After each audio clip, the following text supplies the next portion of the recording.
Bismillahirrahmanirrahim. Assalamualaikum warahmatullahi wabarakatuh. Selamat datang di channel Kirana, channel kisah Rasul, Nabi dan peradaban bersama Agus Mualif Rohadi. Pada kisah sebelumnya sudah sampai pada akhirnya Paulus ke Yerusalem dan menjalani proses pentahiran, meskipun tidak diceritakan bagaimana proses pentahirannya. Namun kedatangan Paulus ketika masuk Haikal Sulaiman menimbulkan kegemparan, ya. Dan akhirnya penduduk Yerusalem memaksa masuk ke Haikal Sulaiman, karena Paulus ada di dalam Haikal Sulaiman usai menjalani proses pentahiran itu, ya. Paulus digelandang keluar, ditangkap, mau dibawa keluar kota, maunya dirajam, ya. Karena menyebut Yesus. Sedangkan kaum Yahudi tidak mau mendengar nama Yesus, ya. Mau dihukum rajam, tapi kemudian oleh tentara Roma bisa dicegah dan ditangkap oleh tentara Roma, dipenjarakan tentara Roma. Paulus kemudian minta bicara kepada penduduk Yerusalem. Nah, tapi karena Paulus menyebut Yesus, bikin ribut lagi, akhirnya tetap dipenjara. Dan oleh tentara Roma kemudian, ya karena dianggap beragama Yahudi, tapi dianggap menyimpang dari agama Yahudi, maka diserahkan pada pengadilan agama Yahudi. Nah, di dalam pengadilan itu Paulus mengaku orang Farisi yang berharap kebangkitan orang yang telah mati, ya, yang kemudian menimbulkan perdebatan dari para imam. Ada perdebatan antara Imam Farisi dengan Imam Saduki.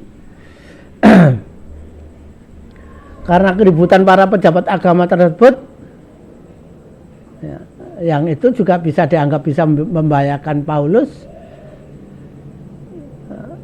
Kemudian tentara Roma mengambil kembali Paulus untuk dibawa ke markas tentara, dipenjara lagi, ya. Nah, ini adalah lukisan Paulus dalam keadaan tangan terikat diadili oleh para imam dari Farisi dan Saduki. Berakhir tidak ada keputusan apapun untuknya, yang malah menimbulkan perdebatan, ya. Dan akhirnya Paulus dibawa lagi oleh tentara Roma, ya. Dipenjara oleh tentara Roma. Beberapa lama di penjara. Pada suatu malam Paulus dibawa ke Kaisarea, diserahkan pada tentara yang bertanggung jawab di wilayah Kaisarea. Para pejabat agama, imam besar Yahudi, yaitu seorang pejabat agama, yaitu imam besar Yahudi, yaitu Ananias, dengan pejabat penuntut, yaitu Tertulus, dari Yerusalem, kemudian datang ke Kaisarea. Dalam dakwaannya, Tertulus menyebut bahwa Paulus adalah tokoh dari sekte Nasrani atau orang Nasoro, ya. Dalam Kisah Para Rasul pasal 24 ayat 5 dituliskan bahwa Tertulus menyebut Paulus adalah orang dari sekte Nasrani. Namun dalam Kitab Para Rasul pasal 24 ayat 14, Paulus menanggapi bahwa sebutan sekte Nasrani untuk para pengikutnya adalah sebutan yang bukan berasal dari dirinya. Nah, tadi kita lihat pada kisah para rasul ya, kitab Kisah Para Rasul pasal 24 ayat 5 yang menyebut bahwa Tertulus atau Imam Sanhedrin menyebut Paulus adalah orang Nasoro. Namun pada kitab Kisah Para Rasul pasal 24 ayat 14 Paulus menanggapi hal itu bahwa itu sebutan, bukan sebutan dari dirinya. Karena apa? Ya karena Paulus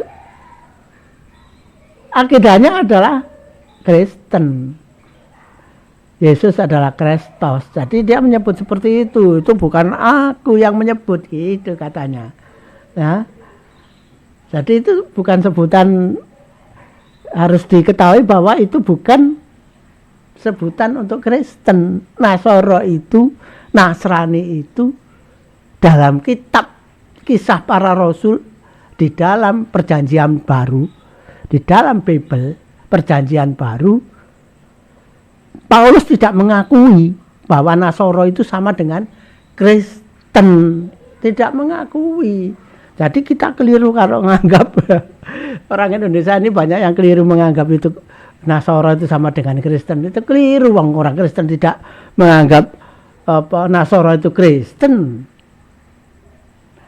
Nah, itu tertuang di dalam kitab Kisah Para Rasul. Jadi jangan sampai keliru menganggap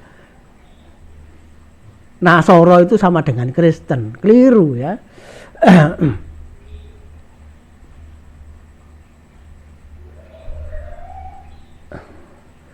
Di dalam Al-Quran banyak ayat menyebut Yahudi dan Nasoro dalam satu paket sebutan untuk menunjukkan suatu komunitas yang berbeda dalam agama Yahudi.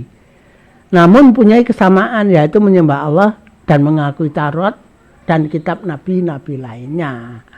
Jadi Nasoro itu ya agama Yahudi, cuma mengakui Yesus sebagai Rasul, sehingga disebut Yahudi sekte Yesus ya, atau Nasoro.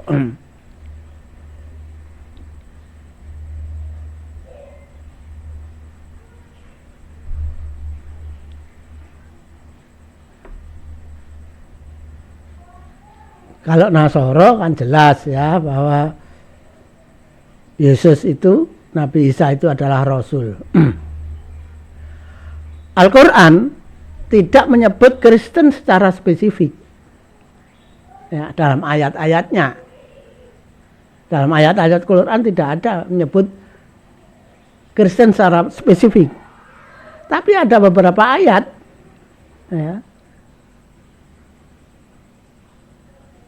Kristen adalah golongan sebagai golongan dengan sebutan sebagaimana pada Quran surat Al-Maidah 72-73 ya.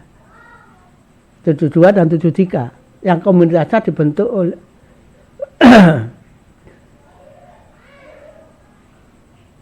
yang komunitasnya tidak dibentuk oleh para Hawariyun ya. Komunitas ini tidak dibentuk oleh para Hawariyun, namun dibentuk oleh salah satu imam Nasoro awal, yaitu Paulus, yang berbeda akidah dengan imam Nasoro awal atau dari para Hawariyun.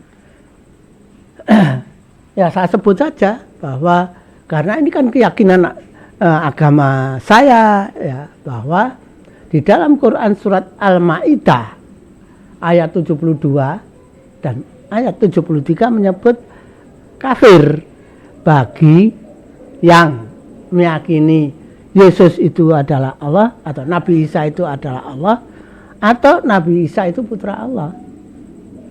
Itu disebut kafir. Sehingga tidak disebut secara spesifik agama Kristen di dalam Al-Quran. Ya, hanya disebut sebagai golongan kafir, gitu aja. Kafir itu kafir ya, kafir itu tertutup terhadap tertutup terhadap keyakinan bahwa Nabi Isa itu adalah Rasul Allah. Taurat itu kitab agama Yahudi. Tertutup terhadap itu dan akhirnya tertutup terhadap keyakinan Islam. Karena apa? Islam mengakui Rasul Nabi Isa itu adalah Rasul, dan nabi-nabi dan Rasul yang lain juga diyakini oleh Islam, termasuk Taurat dan kitab-kitab Rasul dan Nabi yang terdahulu diyakini oleh agama Islam. Ya.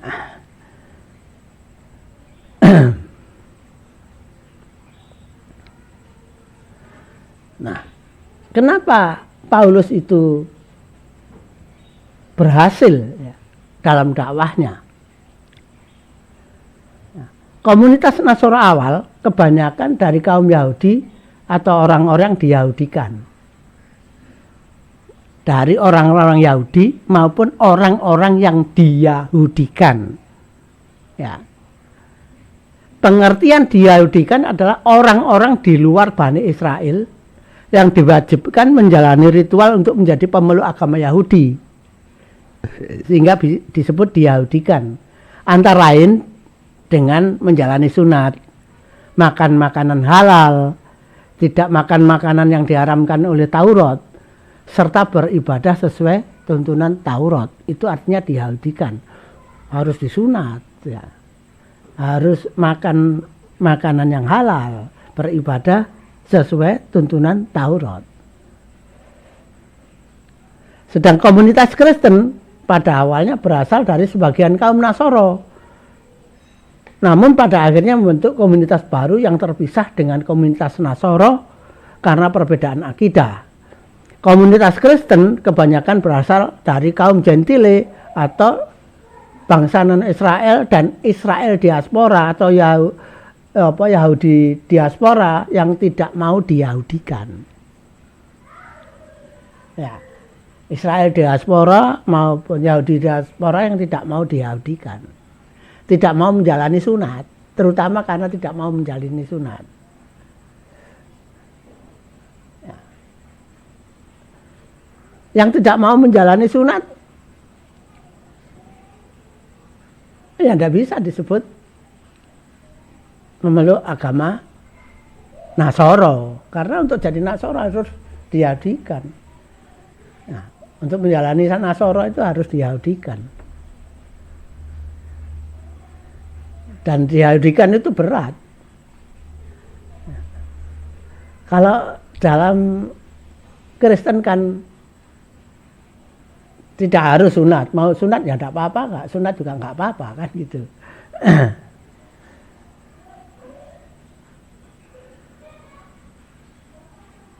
Itulah yang membuat agama Kristen ini menjadi alternatif bagi orang-orang Israel diaspora maupun Yahudi diaspora bisa mengidentifikasi dirinya sebagai orang Israel maupun orang Yahudi tanpa harus diyahudikan, tanpa harus menjalani ritual diyahudikan, tapi bisa merasa dirinya, identitasnya adalah orang Israel tanpa harus diyahudikan. Sehingga memang awalnya Kristen awal itu kebanyakan selain orang non-Yahudi, non-Israel, tapi yang paling banyak awalnya adalah orang-orang Yahudi diaspora maupun Israel diaspora, ya, orang-orang diaspora itu yang tidak ingin menjalani ritual diyahudikan, terutama dengan disunat itu, karena sunat itu ya pertaruhan nyawa. Dengan demikian Paulus bisa membuka bisa membuat sesuatu yang kemudian orang-orang Israel diaspora maupun pemeluk Yahudi yang di luar kerajaan Israel itu merasa ya bisa kembali mempunyai identitas sebagai Israel tanpa harus diyahudikan. Dengan beragama, dengan berakidah Kristen, mereka merasa menjadi orang Israel. Meskipun mereka sudah lama menjadi Israel diaspora. Seperti yang digugat oleh Stefanus. bahwa mereka para Israel diaspora ini akibat dari kesalahan dari nenek moyang mereka yang menyembah berhala lagi. Dan akhirnya mendapat hukuman dari Allah, mereka terusir dari negerinya. Sehingga akhirnya mereka mengembara di mana-mana, dan para Israel diaspora ini adalah orang-orang yang ingin kembali mempunyai identitas Israel, tapi ketika kembali ke Israel harus diayudikan, harus diinikan, waduh berat bagi mereka. Terus di sana juga ada Golah dan Goyim, mereka harus dipisahkan antara Golah dan Goyim. Waduh, jadi mereka merasa sulit. Saya ini korban dari kesalahan nenek moyang. Ketika kembali untuk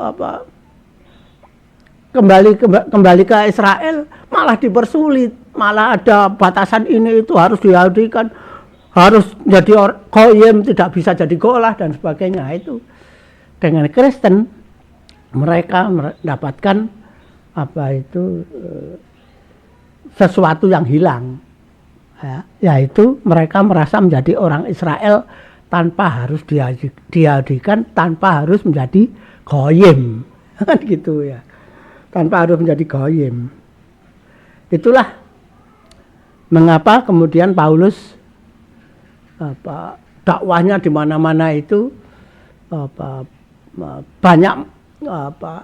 banyak pemeluknya, ya, banyak pemeluknya, terutama dari Yahudi diaspora, dari Israel diaspora, ya, dari Israel diaspora maupun kaum gentile yang lainnya yang juga tidak puas dengan menyembah berhala, menyembah dewa-dewa, ya. Mereka tidak melihat bukti adanya dewa-dewa, kan, dewanya itu ada di mana, mereka tidak tahu, ya, alam panteon itu ya apa, mereka tidak mengerti, ya. Nah, itu Paulus. Kembali kepada Tertulus, ya. Tidak ada kelanjutan dalam dakwaan Tertulus karena Felix, penguasa kota Kaisarea, menghentikan dakwaan terhadap Paulus, namun tetap memenjarakan Paulus. Ya,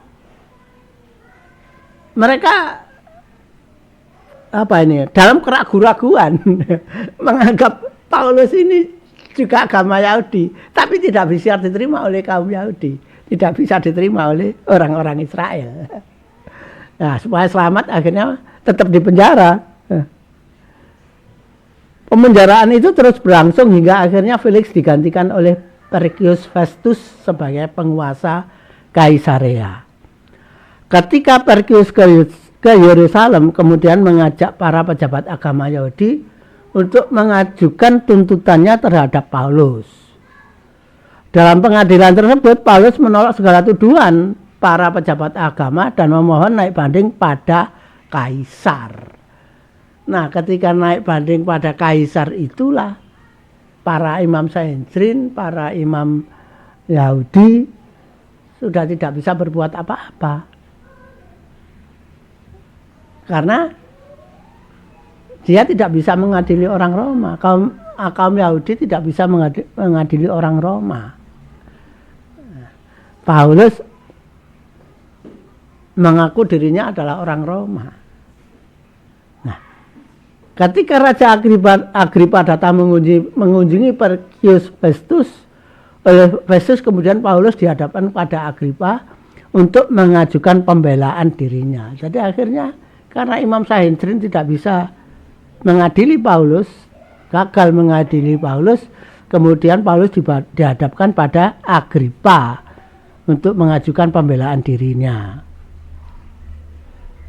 Di hadapan Raja Agripa II, ya, dan Festus, Paulus mengajukan argumentasinya tentang keyakinannya yang ditentang oleh kaum Yahudi. Bahkan Paulus juga mencoba mempengaruhi Agripa agar percaya pada keyakinannya tentang Yesus. Kitab Kisah Para Rasul pasal 26 ayat 28 menyebutkan, Raja Agripa II berkata, ya, hampir saja kau yakinkan aku untuk menjadi orang Kristen. Nah, itu pernyataan Agripa II ya. Dari perkataan Agripa II dapat ditafsirkan bahwa Agripa II telah mengetahui ya, bahwa telah muncul kaum yang menjadi pengikut Paulus yang disebut kaum Kristen. Jadi di kerajaan Israel sudah dikenal agama Kristen ketika Agripa II menyatakan seperti itu. Ya memang sudah mereka ketahui Paulus membuat agama baru. Dengan demikian Agripa II mengakui bahwa Paulus adalah pendiri Kristen. Ya memang Paulus adalah pendiri Kristen ya. Yang pertama kali menyampaikan akidah Kristen adalah Paulus.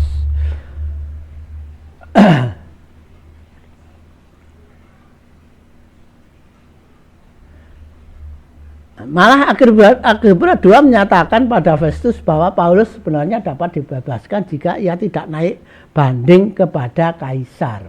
Kenapa Agripa II berkata seperti itu? Karena kerajaan Yahudi tidak bisa mengadili orang Roma. Orang Roma harus diadili oleh pengadilan Roma. Tapi karena Paulus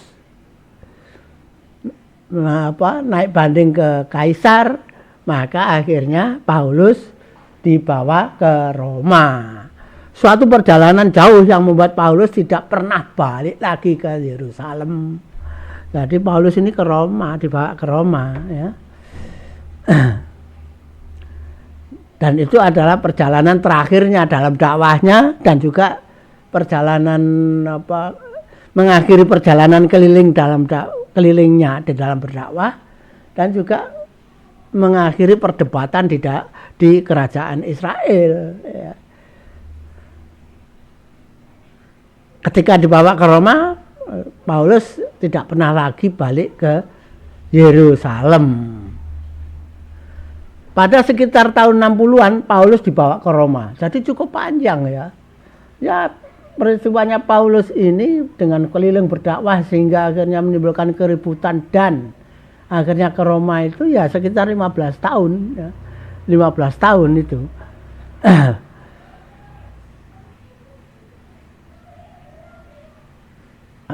Pada tahun 60-an itulah Paulus dibawa ke Roma ya.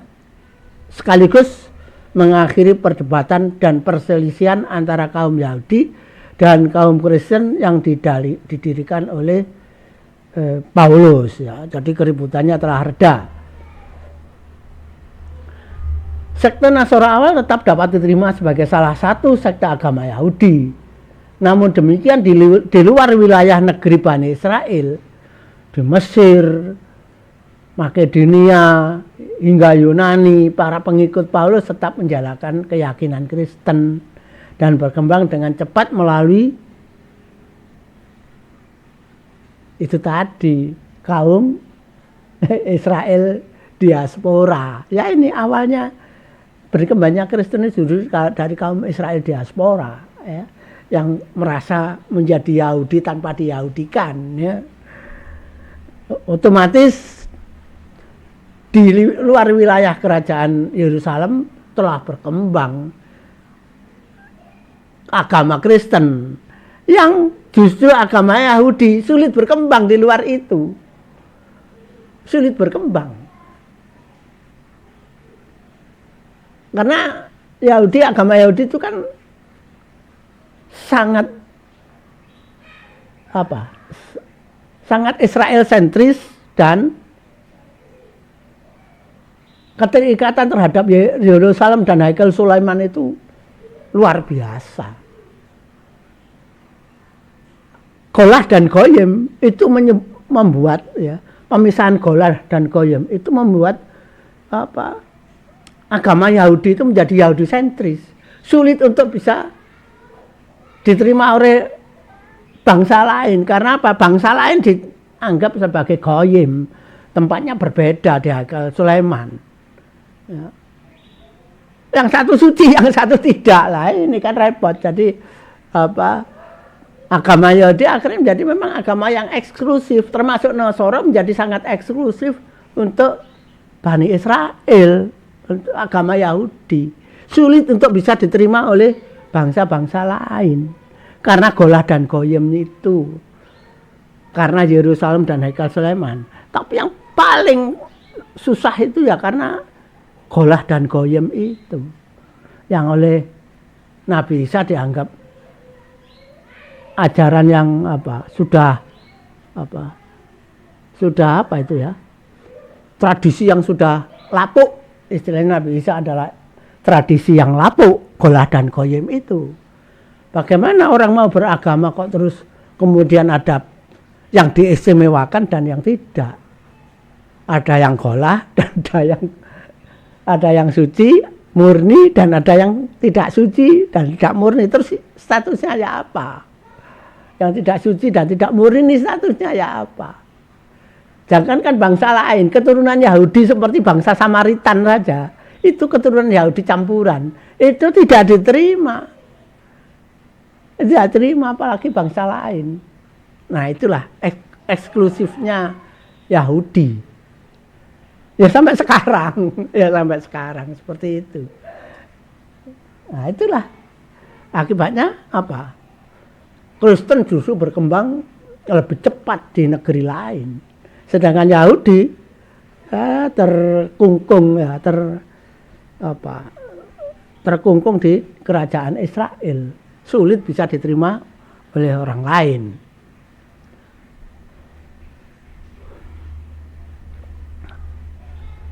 Perjalanan Paulus yang panjang dan melelahkan selama belasan tahun, ya sekitar 15 tahun, ke banyak kota di banyak negara telah memunculkan agama baru yang awalnya dipilih oleh Yahudi diaspora, ya awalnya, namun akhirnya dapat tersebar luas dan mulai menaklukkan kepercayaan pagan yang dipeluk oleh penjajah negeri kaum Yahudi.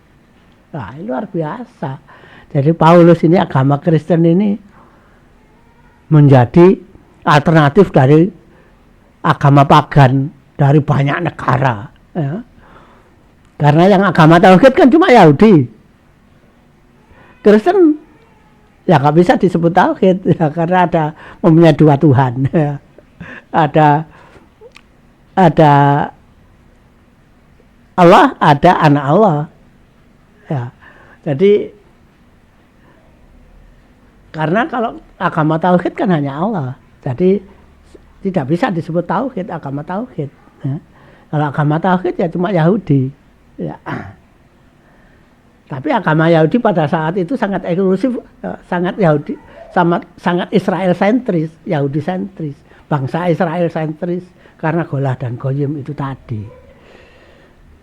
Awalnya golah dan goyim itu untuk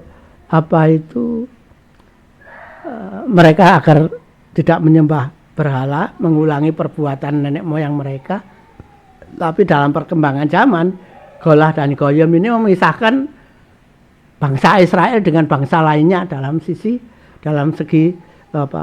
keagamaan, ya. Agama Yahudi menjadi sangat eksklusif, ya.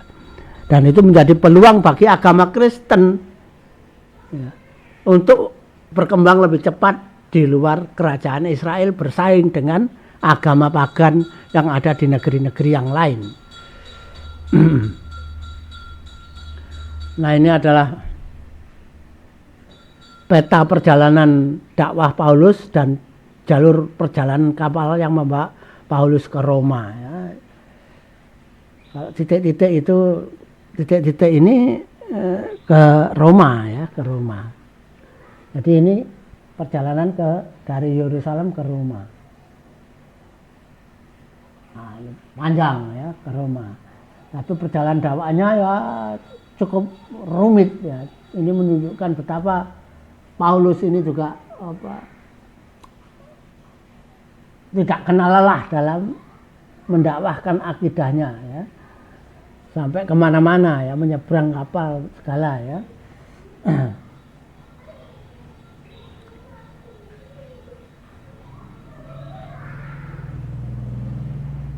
Ya, itulah peta perjalanan dakwah Paulus ya. Tahun 60, ini tahun 60 ya. Nah, sekarang kita masuk pada kisah tentang bagaimana peristiwanya sehingga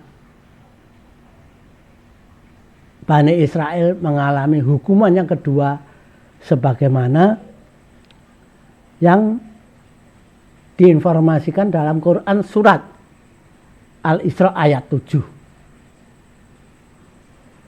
Nah, saya tidak langsung masuk ke Quran surat Al-Isra ayat 7 tapi menelusuri ya.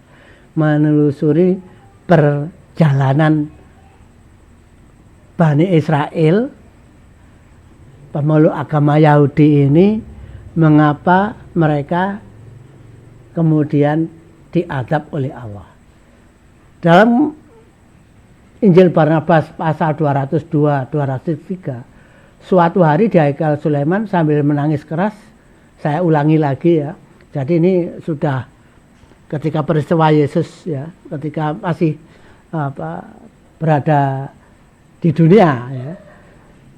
Saya ulangi lagi Injil Barnabas pasal 202-203. Di Haikal Sulaiman sambil menangis keras Yesus berkata, "Oh Yerusalem, oh Israel, aku menangis atasmu karena kamu tidak tahu hukuman Allahmu. Aku rela mengumpulkan kamu untuk mencintai Allah pencipta kamu, bagaikan seekor induk ayam mengumpulkan anak-anaknya di bawah sayap-sayapnya. Namun kamu tidak mau." Ya, karena mereka malah benci sama Yesus ya. Lanjutannya, ya, Allah berfirman kepadamu. Ya, perkataan Yesus ya. Allah berfirman kepadamu, "Ya kota keras hati dan murtad pikiran. Aku telah mengutus kepadamu hambaku dengan tujuan agar dia dapat mengubah hatimu lalu kamu bertobat. Namun kamu, ya kota kekacauan, telah melupakan semua yang telah aku lakukan terhadap Mesir," terhadap Fir'aun, terhadap Mesir dan Fir'aun karena kasih sayang kepadamu. Ya, ketika Bani Israel dibawa oleh Nabi Musa keluar dari Mesir ini ya. Banyak di antara kamu berulang kali menangis sehingga hambaku berkenan menyembuhkan tubuh kalian yang penyakitan. Maksudnya adalah Nabi Isa ini. Namun kalian berusaha membunuh hambaku, padahal dia berusaha untuk menyembuhkan roh kalian dari dosa. Akankah kalian tidak aku hukum, lalu akan hidup kekal dan kesombongan kalian membebaskan kalian dari tanganku? Pasti tidak. Karena aku akan mendatangkan panglima-panglima berserta angkatan perang melawan kalian. Mereka akan mengepung kalian dengan kekuatan, dan dengan cara itu aku akan memberikan kalian kepada tangan-tangan mereka, sehingga kesombonganmu akan jatuh ke bawah, ke dalam neraka. Aku tak akan memaafkan orang-orang tua dan para janda. Aku tak akan memaafkan anak-anak. Aku akan membuat kalian semua mengalami kelemahan dan cemoohan. Sedang rumah ibadah itu, Haikal Sulaiman, ya, aku menutupnya dengan ampunan. Aku menutupnya dengan ampunan. Aku akan menjadikan binasa bersama kota itu. Jadi Haikal Sulaiman ditutup dengan ampunan itu, dihancurkan bersama-sama kota itu, bersama-sama Yerusalem. Nah, Akhirnya kalian akan dijadikan dongeng dengan ejekan dan dijadikan peribahasa buruk bagi bangsa-bangsa. Demikianlah kemurkaanku melekat kepadamu dan perasaan marahku tidak akan luntur memudar. Tidak akan luntur memudar. Nah, ini firman ini sangat keras. Ya. Di dalam Injil Barnabas ini sangat keras. Bayangkan, Allah tidak memaafkan orang tua, orang-orang tua. Allah tidak memaafkan janda. Allah tidak memaafkan anak-anak. Anak-anak tidak dimaafkan oleh Allah. Haikal Sulaiman ditutup dengan pengampunan. Ya, ini bagaimana tafsirnya ini ya? Ada tafsir sendiri. Karena apa? Sampai sekarang Haikal Sulaiman memang tidak ada. Haikal Sulaiman sudah ditutup. Ditutup dengan apa? Sekarang sudah menjadi masjid.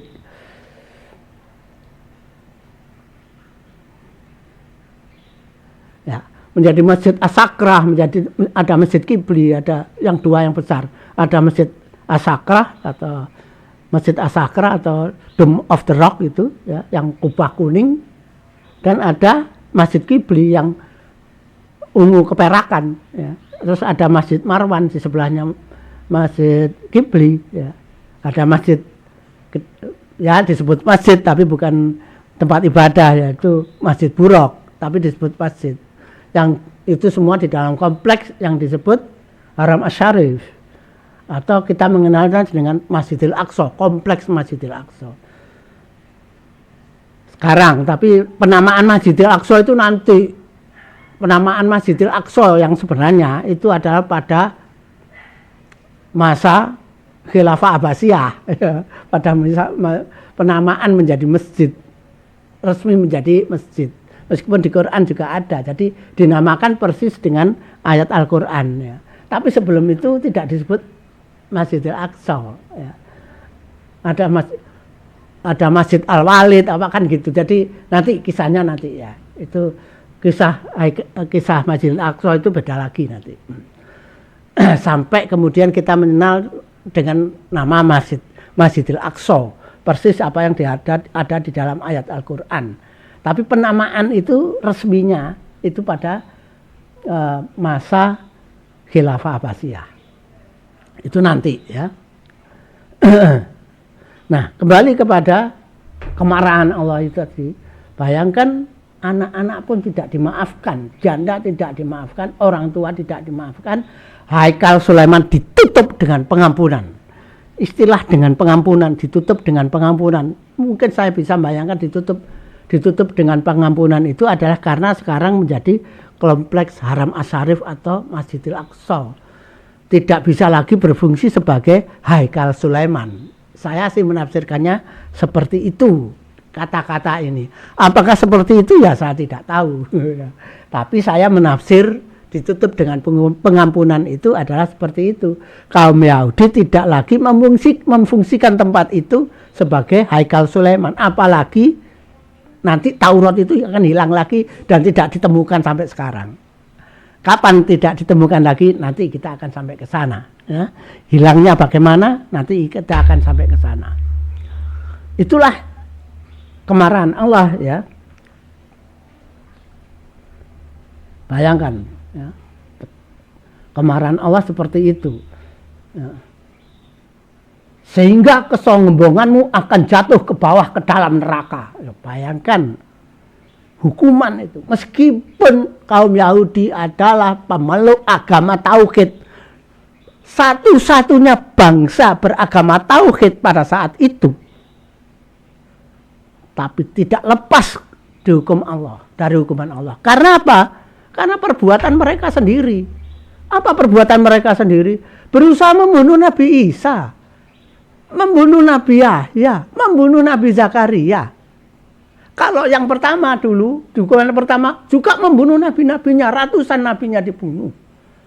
Sekarang ini yang mau membunuh bahkan para imam yang Yahudi musuh besar Nabi Yahya, Nabi Zakaria maupun Nabi Isa.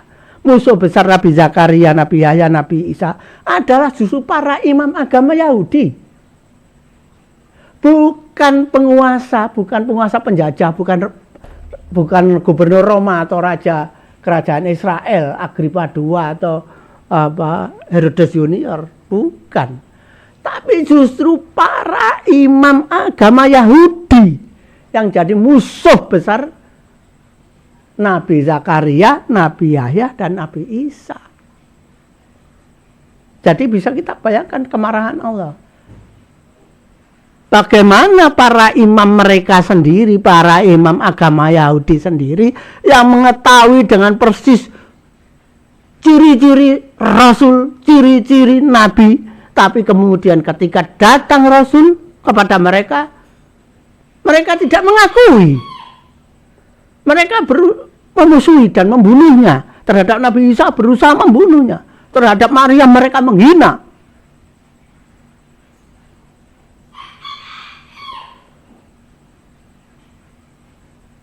Itu yang menjadi penyebab hukuman Allah itu turun. Bukan karena mereka melawan penjajah, itu urusan antar manusia.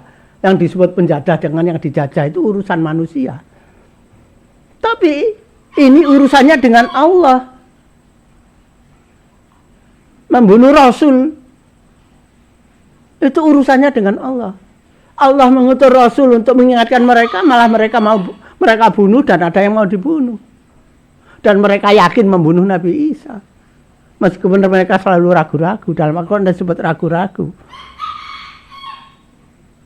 Bagaimana para imam yang mengetahui persis dalam kitabnya, ada nubuah kok kedatangan Nabi Isa itu ada nubuahnya.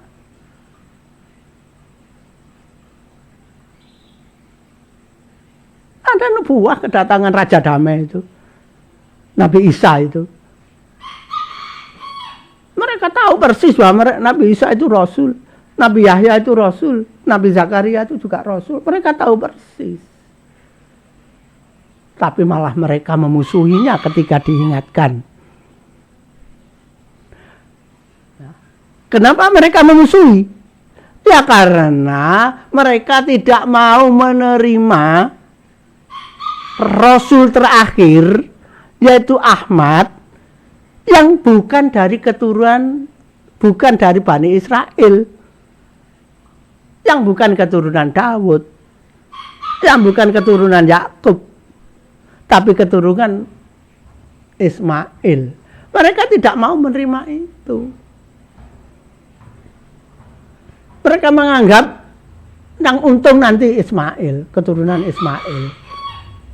Aneh, beragama kok untung rugi. Ini keyakinan kan gitu. Ya itulah. Mereka merasa menjadi bangsa yang murni, menjadi golah, merasa menjadi bangsa yang apa ini? Merasa menjadi bangsa yang dikasihi oleh Allah, murni, dikasihi karena agama tauhid itu turunnya pada bangsa mereka. Tetapi salah cara menerjemahkan kasih sayang Allah itu. Allah itu sayang pada Bani Israel, sangat sayang kepada Bani Israel, sehingga banyak turun Rasul dan Nabi pada mereka untuk mengingatkan Bani Israel. Karena sayangnya Allah kepada Bani Israel, karena memang risalah tauhid turunnya kepada mereka. Tapi kasih sayang Allah, pengampunan Allah tidak pada orang-orang yang zalim. Tidak berlaku bagi orang-orang yang zalim. Berusaha membunuh Nabi Isa itu zalim, apalagi sudah membunuh Nabi Yahya dan Nabi Zakaria. Zalim. Dulu pernah ratusan nabi dibunuh, sekarang mereka mengulang lagi. Setelah itu mereka mengulang lagi membunuh Nabi Yahya dan Nabi Zakaria dan berusaha membunuh Nabi Isa. Sehingga Allah akhirnya murka. Bangsa yang dimurkai oleh Allah. Itulah bangsa Yahudi, ya. Dimurkai oleh Allah. Ya karena kelakuannya sendiri. Nah, bagaimana hukumannya? Nanti kita kisahkan pada pengkisahan berikutnya. Saya kira demikian yang bisa saya sampaikan. Mudah-mudahan bermanfaat. Billahi taufiq wal hidayah. Wassalamualaikum warahmatullahi wabarakatuh.